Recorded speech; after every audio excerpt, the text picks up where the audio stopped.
உலகம் முழுவதும் வாழக்கூடிய ஆஸ்ட்ரோ பக்தி டாக்ஸ் நேயர்கள் அனைவருக்கும் உங்கள் தாம்பரம் ஸ்ரீ வாராகி ஈசனேசன் சுவாமியுடைய நல்லாசிகள், வாழ்த்துக்கள். ஜெய் வாராகி, ஜெய் ஜெய் வாராகி. செவ்வாய் சுக்கிரன் இடமாற்றம் ஒரு 2 மாதமாக எல்லா தேவையான பண தேவைகளை எல்லாம் கொடுக்கக்கூடிய சுக்கிர பகவான் சனி ராகு அப்படின்னு சொல்லக்கூடிய 2 பாப கிரகம் திட்ட போயிட்டு சிக்கலில் மாட்டிக்கிட்டார். ஒரு இருள் சூழ்ந்தார் போல. காரணம் என்னென்னா, சனி அப்படிங்கிற கிரகம் முழுமையான இருட்டு, டார்க் ரூம். அதே போல தான் ராகு, அதுவும் இருள் சூழ்ந்த கிரகம். அங்கே வெளிச்சமே கிடையாது, விஷம். உலகம் பூரா விஷம் பரவிடுச்சுன்னா எப்படிங்க இருக்கும்? டார்க்காக இருக்கும். அப்போ சனி ராகு அப்படின்னு சொல்லக்கூடிய முக்கியமான 2 பாபத்துவமான கிரகத்திட்ட சுக்கிரன் அப்படிங்கிற ஒரு கிரகமும் செவ்வாய் அப்படிங்கிற கிரகமும் மாட்டிக்கிச்சு இல்லையா சாமி? செவ்வாய் கடகத்தில் தானே இருந்தார், நீச்சமாகி அல்லவா இருந்தார், நீச்சத்தை தான் பாம்புக்கிட்ட மாட்டிக்கிச்சுன்னு சொல்கிறீங்களான்னா ஆமாம். செவ்வாய் திரிகோணத்தில் இருந்தார். அப்போ சனி ராகுக்கு 5ஆம் இடத்துல செவ்வாய். அப்போ திரிகோணத்தில் இருக்கக்கூடிய கிரகம் 1ஆம் இடத்தில் இருப்பதற்கு சமம். அப்போ பாருங்கள், செவ்வாயும் சுக்கிரன். செவ்வாய் வெளிச்சமான கிரகம், உங்களுக்கு எல்லாருக்குமே தெரியும். செவ்வாய் பிரகாசமான கிரகம். அதே போல் சுக்கிரனும் சந்திரனுக்கு சமமான வெளிச்சமான கிரகம். அப்போ இந்த ஒளி கிரகங்கள் 2ம் பாபத்துவமான சனி ராகு அப்படின்னு சொல்லக்கூடிய விஷத்தன்மையோடு மாறிவிட்டன. இதனால் உலகத்தில் நிறைய ட்ரபுள்ஸ் நம்ம பார்த்துட்டோம், நிறைய விஷயங்கள் நம்ம பேசிட்டோம். அரசியல் கழகங்கள்லேருந்து, பணத்தட்டுப்பாடுகளிலிருந்து, வம்பு வழக்குகளிலிருந்து, பெரிய பெரிய தலைவர்களுக்கு எல்லாமே கூட ஒரு அவப்பெயர் ஏற்படுவது அல்லது பண சிக்கலில் போய் மாட்டிக்கிறது, ரைடு சம்மந்தப்பட்டது, அப்புறம் பேரம் பேசுகிறது, மிரட்டி அதிகாரம் பண்ணி பொருள் பறிக்கிறது, எனக்கு இவ்வளோ கூட, எனக்கு இவ்வளோ வேணும் அப்படின்னு செட்டில்மெண்ட்டு பேசுகிறது, இதெல்லாம் நிறைய சப்ஜெக்ட் நான் உங்களுக்கு ஏற்கனவே சொல்லிட்டேன். அப்போ இந்த சுக்கிரனும் செவ்வாயும் இப்பொழுது செவ்வாய் பகவான் 6ஆம் தேதி அன்னைக்கு நீச்சகதியிலிருந்து உயர்ந்த ஸ்தானத்திற்கு இயல்பு நிலைக்கு செவ்வாய் பகவான் திரும்புகிறார். ஏன்னா கால புருஷனுக்கு 1ஆம் அதிபதி அவர் தான் ஃபஸ்ட்டு கிரகம். அந்த செவ்வாய் பகவான் நீச்சமாக, அவர் ஒரு அதிகாரமாக மிக்கவர், செயல் தலைவர். அவர் போயிட்டு முடக்கி இருக்கலாமா? அப்போது அந்த செவ்வாய் பகவான் நீச்சகதியிலிருந்து நல்ல நார்மல் பொசிஷனுக்கு வரப்போகிறார். அதே போல் சுக்கிர பகவான் மீனராசியிலிருந்து மேஷத்துக்கு பெயர்ச்சி அடைகிறார். அப்போ இந்த 2 கிரகமும் மூவ் பண்ணாங்கன்னா எப்படி இருக்கும்? செவ்வாய் சுக்கிரனுக்கு திரும்பவும் தொடர்பு ஏற்படும். அதே தான் 1-5-9 தொடர்பு. அப்போ அடுத்த 60 நாட்கள் நம்ம இப்படி கூட நம்ம அதை பேசுவோம். அடுத்த 60 நாட்கள் செவ்வாயும் சுக்கிரனும் 1-5-9 திரிகோண தொடர்பில் சிம்மத்தில் செவ்வாயும் மேஷத்தில் சுக்கிரனும். நம்ம எல்லாருக்குமே தெரியும், சிம்ம செவ்வாய் பகை வீடு, சூரியனுடைய வீடு, செவ்வாய் பகை வீடு. ஆனாலுமே கூட அதிகாரமிக்க, ஏற்கனவே ரொம்ப ஒரு அதிகாரமாக கர்வமாக திமிராக இருக்கக்கூடிய ஒரு செவ்வாய், அதுவும் சூரியன் வீட்டுக்கு போகும்போது இன்னும் கூட அவருக்கு பவர் கிடைச்சிடும். இன்னும் கூட அவருக்கு நல்ல உயர்ந்த குணங்கள் ஏற்பட்டுடும். அப்போது அடுத்த 60 நாட்கள் இந்த செவ்வாயும் சுக்கிரனும் சிறப்பான நிலையில் இருக்க போகிறதால கூடுதல் அதிகாரம் யாருக்கு?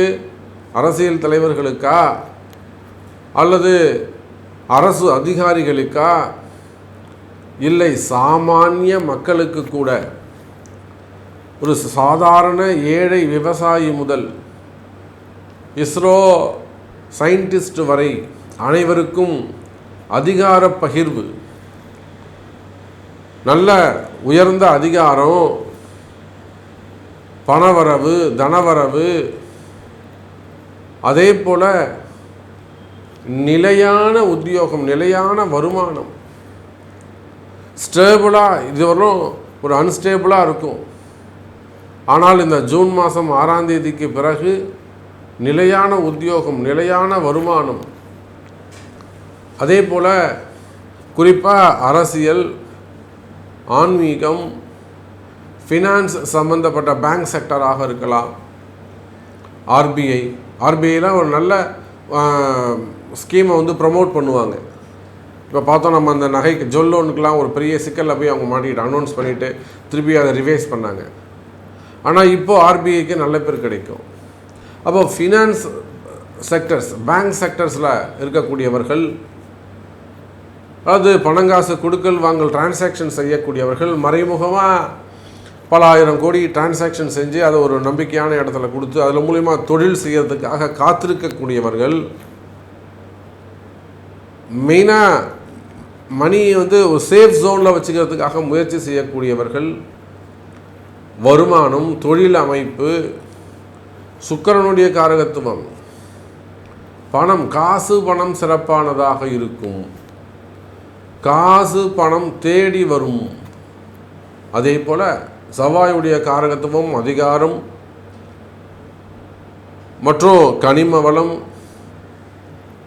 இபி செக்டர்ஸு மற்றும் பவர் எனர்ஜி, அந்த எலக்ட்ரிக்கல் எலக்ட்ரானிக்ஸ் அந்த செக்டர்ஸு, பூமி காரகத்துவம், பில்டர்ஸு, ரியல் எஸ்டேட்ஸு, விவசாயம், அப்போ குடும்பம் போன்ற இந்த செக்ஷன்ஸ். அப்போ இந்த செவ்வாயும் சுக்கிரனும் நீண்ட நாட்களுக்கு பிறகு, அதனால தான் இப்போ நம்ம அந்த ஜூன் மாத ராசி பலன் கூட நம்ம போடலை, அது காமனாக இருக்க போகுது. இதில் ஏதாவது ஒரு நமக்கு நன்மை நடக்குமா, நம்ம அர்ஜென்ட்டுக்கு ஒரு வேலை ஆகுமா, நம்ம அவசரத்துக்கு ஏதேனும் ஒன்று கை கொடுக்குமா அப்படின்னு எதிர்பார்த்து காத்திருக்கக்கூடிய அன்பர்களே, உலகம் முழுவதும் வாழக்கூடிய நண்பு பக்தர்களே, நீங்கள் எங்கே இருந்தாலும் சரிதான், இந்த செவ்வாய் சுக்கிரன் மாற்றத்தால் ஒரு சில காரியங்கள் நடக்க போகுது. உங்களுக்கு ஒரு சில விஷயங்கள் நீங்கள் ஜெயிக்க போகிறீங்க. குறிப்பாக பில்டர்ஸு, அதே போல் குவாரிகள், கிருஷர்ஸ்லாம் வச்சு நடத்தக்கூடியவர்கள், கனிம வளம் சார்ந்தவர்கள், குரூப் ஆஃப் கம்பெனிஸு, அப்புறம் வந்து ஃபைனான்ஸ் சம்மந்தப்பட்ட டிரான்சாக்ஷன் செய்யக்கூடியவர்கள், ட்ரஸ்ட்டு, மணி லாண்ட்ரி, இந்த மாதிரிலாம் ஒரு பெரிய டிரான்சாக்ஷன் செய்யக்கூடியவர்கள், இவங்க எல்லாருக்குமே நன்மை நடக்க போகுது. அப்போ வாருங்கள் நண்பர்களே, இந்த செவ்வாய் சுக்கிரன் இடமாற்றம் நல்ல முன்னேற்றமாக உங்களுக்கு அமையப்போகுது. உங்கள் ராசிக்கு இது பொருந்துமா? உங்கள் ராசிக்கு இது என்ன செய்ய போகுது? எப்படி ஆக்டிவேட் ஆகும்? இப்போ உங்களுக்கு என்ன நடக்கும் அப்படிங்கிறத டீட்டெயிலாக ப்ரீஃபாக பார்க்கலாம். பாருங்கள். அன்பார்ந்த மிதுன ராசி அன்பர்களே, செவ்வாய் சுக்கிரன் இடமாற்றம். முதல்ல செவ்வாய் பகவானை எடுத்துப்போம். காரணம் என்னென்னா, அந்த செவ்வாய் பகவான் உங்களுக்கு லாபஸ்தான அதிபதியாக வரக்கூடியவர். இன்னொரு பாவம் 6ஆம் பாவம்னு ஒன்று இருக்குது. 6, 11 உடையவன். 6ஆம் பாவத்தை நம்ம கொஞ்சம் ஒதுக்கி வைப்போம். இப்போ மிதுனத்துக்கு தேவை ஒரு பாசிட்டிவான, ஒரு நல்ல சொற்கள், மங்களகரமான 4 வார்த்தை சொல்லுங்கள் சாமி, மகிழ்ச்சியாக ஒரு 4 வார்த்தை சொல்லுங்கள் சாமி, மனசுக்கு ஒரு ஆறுதலாக இருக்கும். நடக்குதோ இல்லையோ, ஃபஸ்ட்டு ஒரு சந்தோஷத்தை சொல்லுங்கள். அப்போ இந்த செவ்வாய் மாற்றம், செவ்வாய் சுக்கிரனில் செவ்வாய் மாற்றம் ரொம்ப முக்கியம். காரணம் என்னென்னு கேட்டிங்கன்னா, ஒரு பாவம் சுபத்துவம், 11ஆம் பாவம், மிதுனத்துக்கு 11ஆம் அதிபதியாக வரக்கூடிய செவ்வாய் பகவான் இது நாள் வரையில் நீச்சமடைந்திருந்தார். அந்த நீச்சத்தின் காரணமாக பல விஷயங்கள் அவங்களுக்கு நடக்காமல் போயிருக்கும். நிறைய அவங்க முயற்சி எடுத்துக்கிட்டே இருந்திருப்பாங்க. எக்கச்சக்கமாக அவங்க முயற்சி எடுத்துக்கிட்டே இருந்திருப்பாங்க. ஆனால் அந்த முயற்சிகள் எல்லாம் கூட அவங்களுக்கு கைகூடி வந்திருக்காது. ஆனால் பாருங்கள் மிதுன ராசி என்பர்களே, அந்த கடுமையான காலங்கள் எல்லாம் நிறைவடைந்தது. இப்போது நல்லா அதிகாரமிக்க இடத்துல செவ்வாய் பகவான் போய் உட்காந்துருக்கிறாரு. நல்லா யோகமான காலமாக உங்களுக்கு அமையுது. தனவரவு, பணவரவு இதெல்லாம் கைகூட போகுது. கேட்ட இடத்துலேருந்து காசு பணம் வரப்போகுது. அது கடனாக இருந்தாலுமே கூட இது நாள் வரல அது கொஞ்சம் இழுத்தடிச்சிருப்பாங்க. இப்போது நீங்கள் கேட்ட இடத்துல கேட்ட நேரத்தில் கொடுப்பதற்கான வாய்ப்புகள் உண்டு. குறிப்பாக நீங்கள் பணங்காசு கொடுத்து வச்சுருக்கக்கூடிய இடங்கள், டிரான்சாக்ஷன் செஞ்சுருக்கக்கூடிய இடங்கள், அல்லது ஒரு ஹெல்பிங் மைண்டில் கொடுத்துருக்கலாம், இல்லை ஒரு வட்டிக்கு ஆசைப்பட்டு பணத்தை கொடுத்துருக்கலாம். ஸோ இதை போய் சம்பாரிச்சிட்டு வரட்டுமே, அவங்களுக்கு உதவி பண்ண மாதிரி இருக்கணும், நமக்கு ஒரு 10 ரூபா வந்தால் மாதிரி இருக்கும். அந்த மாதிரி ஒரு நல்ல எண்ணத்தின் அடிப்படையில் நீங்கள் அவங்களுக்கு உதவிகள் செஞ்சுருக்கலாம். அப்போ அந்த மாதிரி வராத காசு பணங்கள் ஏமாற்றங்கள் இருக்குமே, ஆனால் காசு பணம் வராமல் ஏமாற்றங்கள் இருக்குமே, ஆனால் அந்த ஏமாற்றங்கள் எல்லாம் கூட சரியாவதற்கான வாய்ப்புகள் உண்டு. மிதுன ராசி என்பர்களே, மெயினாக பணங்காசு சம்மந்தப்பட்ட கொடுக்கல் வாங்கல் சம்மந்தப்பட்ட விஷயம். எனக்கு இத்தனை கோடி ரூபாய் வரணும், எனக்கு 40 லட்ச ரூபா வரணும், 50 லட்ச ரூபா வரணும், எனக்கு டிரான்சாக்ஷன் சம்மந்தப்பட்ட பிரச்சனைகள், அல்லது வீடு வாசல் அது விற்கிறது சம்மந்தப்பட்டது. அப்போ அந்த மாதிரியான பண பிரச்சனைகள், சொத்து பிரச்சனைகள். ஏன்னா செவ்வாய் பகவான் பூமிக்காரகன், புரியுதா? அப்போ நிலபலங்கள் சம்மந்தப்பட்ட பிரச்சனைகள், சொத்து பிரச்சனைகள். ஒரு இடம் வாங்கி வச்சிருந்த சாமி, அது டாக்குமெண்ட் ப்ராப்ளம், ஏமாற்றிட்டாங்க. இல்லை வாங்கினதுக்கப்புறம் அது இந்த மாதிரி ஒரு 2 பேர் நிற்கிறாங்க. இல்லை சம்திங் என்னால் அங்கே போக முடியல, விற்க விட மாட்டேங்கிறாங்க, ஏதோ ஒரு விஷயம். அல்லது வழி பிரச்சனையாக இருக்கலாம், சொத்து பிரச்சனைகளாக இருக்கலாம். Real estates, promoters, land promoters, அவங்களுக்கெல்லாம் அந்த பிஸ்னஸில் இருக்கக்கூடிய ப்ராப்ளம், இன்வெஸ்ட் பண்ணிட்டால் மூவ் ஆகாமல் இருக்குது. இடதோஷங்கள், மெயினாக இடதோஷங்கள். ஒரு வீடாகட்டும், ஒரு கம்பெனி ஆகட்டும், அல்லது ஒரு நிறுவனங்கள், சிறு சிறு நிறுவனங்களாகட்டும், நல்லா மூவ் ஆகிட்டு நல்லா ஜெயிச்சுக்கிட்டே வந்தவங்க திடீர்னு டல் ஆகிறாங்கன்னா காரணம் என்ன? அந்த இடதோஷங்கள். ஒன்று வாஸ்து தோஷமாக இருக்கணும், இல்லை யாராவது ஒருத்தர் உள்ளே வந்துட்டு போயிருக்கணும், இல்லை அது இடதோஷமாக மாறி இருக்கும். அந்த மாதிரி வரக்கூடிய இடதோஷங்கள், பூமி சம்பந்தப்பட்ட தோஷங்கள், இப்போ இதெல்லாம் உங்கள் வருமானத்தையோ உங்கள் தொழில் அமைப்பையோ புரட்டி போடும். அப்போ அந்த மாதிரியான சட்ட சிக்கலில் இருக்கக்கூடிய கண்ணுக்கு தெரியாத பிரச்சனைகள் உங்களால் கணிக்கவே முடியாது. நேற்று கூட பாருங்கள், நம்ம பழனி பக்கத்தில் ஒட்டன் சத்திரம் பெரிய ஒரு 250 ஏக்கருக்கு மேலே அவங்க வச்சு பிஸ்னஸ் பண்ணிக்கிட்டு இருக்காங்க. நல்லா ஓஹோன்னு இருந்த இடம், கம்பெனி, ஃபேக்ட்ரிஸ் எல்லாமே இருக்குது. திடீர்னு ஒரு 3 வருஷமாக எதுவுமே அங்கே நடக்கலை. அதுக்காக ஒரு வாரம், கிட்டத்தட்ட 1 வாரம் அங்கே தங்கியிருந்து அது என்ன பிரச்சனைன்னு கண்டுபிடிச்சி இருந்து பூஜை பண்ணி கொடுத்துட்டு வந்திருக்கோம். அப்போ அது மாதிரி இடதோஷங்கள், இட பிரச்சனைகள், கம்பெனி ப்ராப்ளம், ஃபேமிலியில் ஏற்படக்கூடிய பிரச்சனைகள், மெயினாக வருமானத்தில் வரக்கூடிய சட்ட சிக்கல்கள், ஏமாற்றங்கள், பணங்காசில் வரக்கூடிய ஏமாற்றங்கள். அதே போல் சகோதரத்துவம், செவ்வாய் அதையும் குறிப்பார் இல்லையா? உடன் பிறந்தவரிடத்தில் சித்தப்பாவாக இருக்கலாம், பெரியப்பாவாக இருக்கலாம், அத்தம்மார்களாக இருக்கலாம், அக்கா தங்கைகளாக இருக்கலாம், அண்ணன் தம்பிகளாக இருக்கலாம். உடன் பிறந்தவர்கிட்ட அவங்க அது மூலிமா வரக்கூடிய பிரச்சனைகளை அவங்கள்ட்ட அதை ஃபேஸ் பண்ணக்கூடிய சப்ஜெக்டு. இதெல்லாம் கூட சரி, குடும்ப உறுப்புகள், குடும்ப உறவுகள்லாம் சரியாகக்கூடிய காலம். மிதுன ராசி என்பர்களே, அதே போல தான் இந்த கணவன் மனைவி ஒற்றுமை. ஏன்னா சுக்கிரன் நேற்று வரலாம் மனைவி உங்களை வேணான்னு சொல்லியிருக்கலாம், இல்லை சண்டை போட்டிருக்கலாம், கடுமையாக நடந்திருக்கலாம். ஆனால் இன்னிலேருந்து ஜூன் 6ஆம் தேதியிலேருந்து உங்களுக்கு அனுகூலமாக நடந்துப்பாங்க, ஃபேவரபுளாக இருந்துப்பாங்க, சந்தோஷமாக வச்சுப்பாங்க. அது கணவனாக இருந்தாலும் சரிதான், மனைவியாக இருந்தாலும் சரிதான்.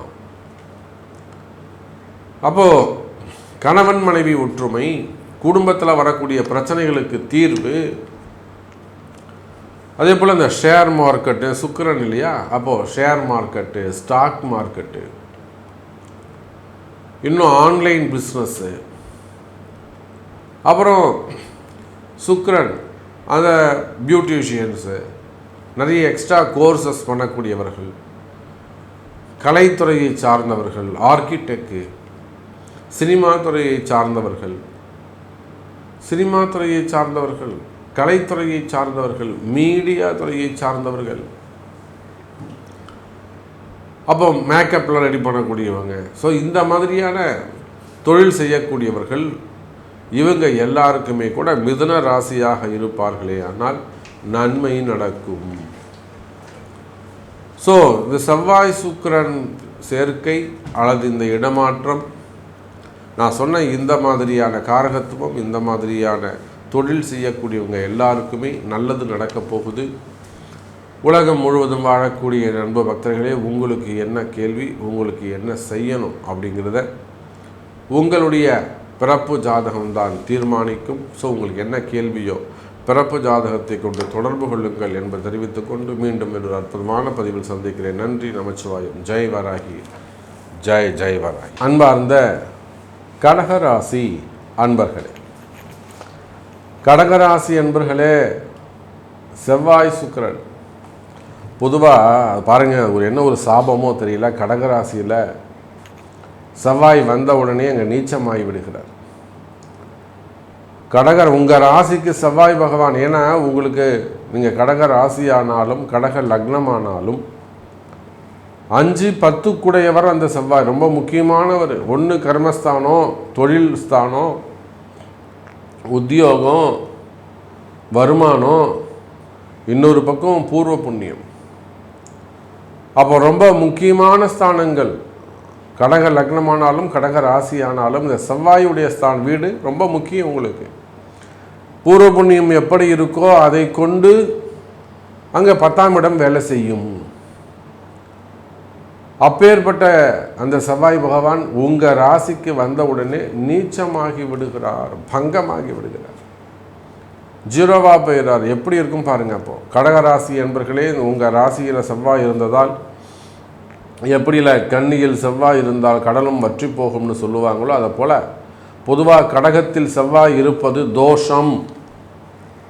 அது நீச்ச செவ்வாய். பொதுவாகவே ஒரு ஜாதகத்தில் கடக செவ்வாய் இருக்கக்கூடாது. அதுவும் குறிப்பாக பெண்களுடைய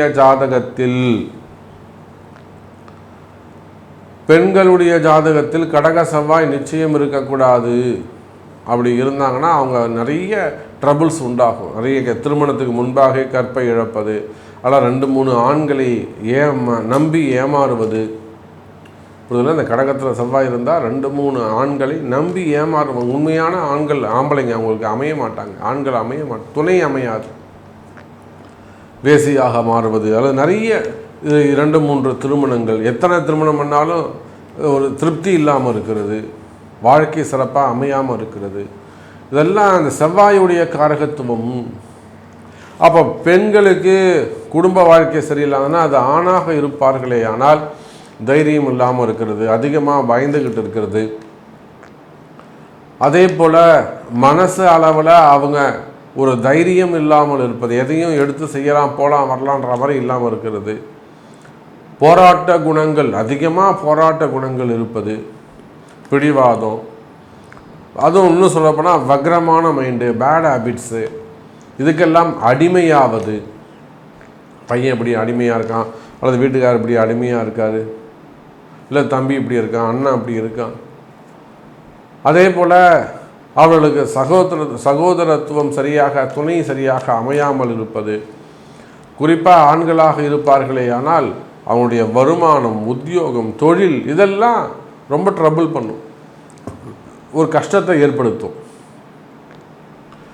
அப்போது கடகத்தில் செவ்வாய் இத்தனை நாள் இருந்து இப்போ தான் ஒரு நல்ல நிலைக்கு உங்கள் 5-10 கூடிய அந்த சுபத்துவமான செவ்வாய் பகவான், ஸ்தான அதிபதியாக வரக்கூடிய அந்த செவ்வாய் பகவான் இப்போ தான் உங்கள் கடக ராசியை விட்டு சிம்மத்திற்கு, உங்கள் ராசிக்கு 2வது வீட்டிற்கு சென்று இருக்கிறார். முதல்ல அந்த 5-10 கூடிய செவ்வாய் நிவர்த்தி, நீச்சத்திலிருந்து நிவர்த்தி இயல்பு நிலைக்கு திரும்பினாலே கடகராசி அன்பர்களே, நீங்கள் யாராக இருந்தாலும் உங்களுக்கு அடுத்தடுத்து நல்ல நேரம் ஆரம்பிக்குதுன்னு அர்த்தம். நீங்கள் யாராக வேண்டுமானாலும் இருங்க, சினிமா துறையை சார்ந்தவர்களாக இருக்கலாம், பெரிய பெரிய தொழில் செய்யக்கூடியவர்களாக இருக்கலாம், கலைத்துறையை சார்ந்தவர்களாக இருக்கலாம்,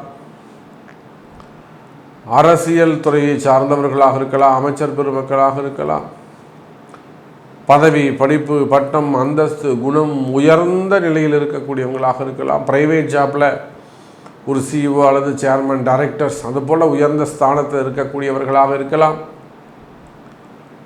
அப்போ உயர்ந்த தொழில் செய்யக்கூடியவர்கள், ஒரு பெரிய பெரிய கம்பெனிஸ் வச்சு நடத்தக்கூடியவங்க, பெரிய ஃபேக்ட்ரிஸ் வச்சு நடத்தக்கூடியவர்கள், சிறு தொழில் செய்யக்கூடியவங்க, food industry, hotel industry, resorts, rooms எல்லாம் வச்சு நடத்தக்கூடியவர்கள், பெரிய ஸ்டார் ஹோட்டல்ஸ், அதுக்கு தகுந்த கைட்னஸ் கொடுக்கக்கூடியவங்க, அதுக்கு கட்டமைப்பு செய்து கொடுக்கக்கூடியவர்கள், ஹோல்சேலாக அதுக்கு ஒர்க் பண்ணி கொடுக்கக்கூடியவங்க, சிஇஓ ரேஞ்சில் இருக்கக்கூடியவர்கள்.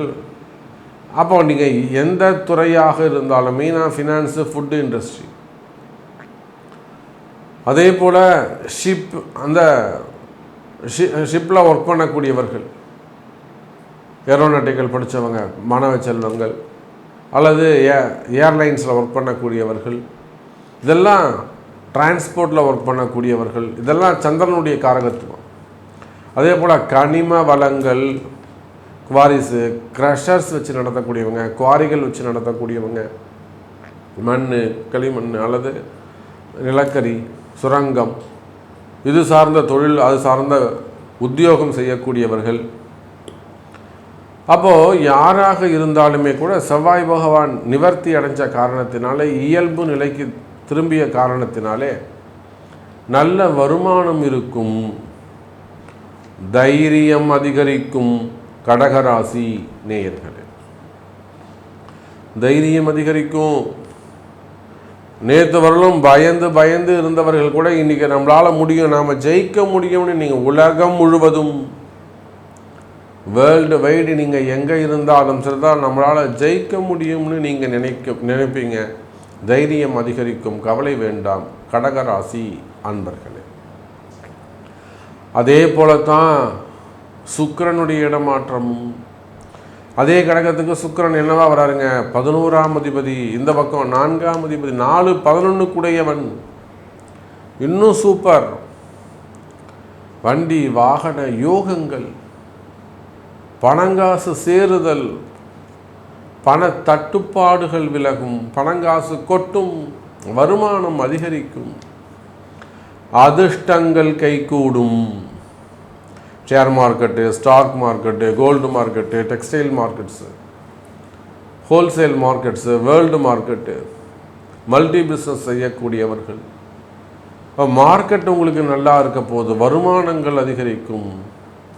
நீங்கள் இன்வெஸ்ட் பண்ணி ஏதேனும் சட்ட சிக்கலில் போய் மாட்டியிருப்பீர்களே ஆனால் அதெல்லாம் கூட சரியாகிறதுக்கான வாய்ப்புகள் உண்டு கடகராசி நேயர்களே. ஸோ இந்த செவ்வாய் சுக்கிரன் இடமாற்றம் உங்களுக்கு நல்லது செய்யுது. இப்போ உங்களுடைய கேள்வி என்ன? உங்களுக்கு என்ன நல்லது நடக்கணும் என்பதை உங்களுடைய பிறப்பு ஜாதகம்தான் தீர்மானிக்கும் என்பதை சொல்லிக்கொண்டு, எனவே உங்கள் பிறப்பு ஜாதகத்தை கொண்டு தொடர்பு கொள்ளுங்கள். மீண்டும் வேறொரு அற்புதமான பதிவில் உங்களை சந்திக்கிறேன். நன்றி. நமச்சிவாயம். ஜெய் வராகி. ஜெய் ஜெய் வராகி.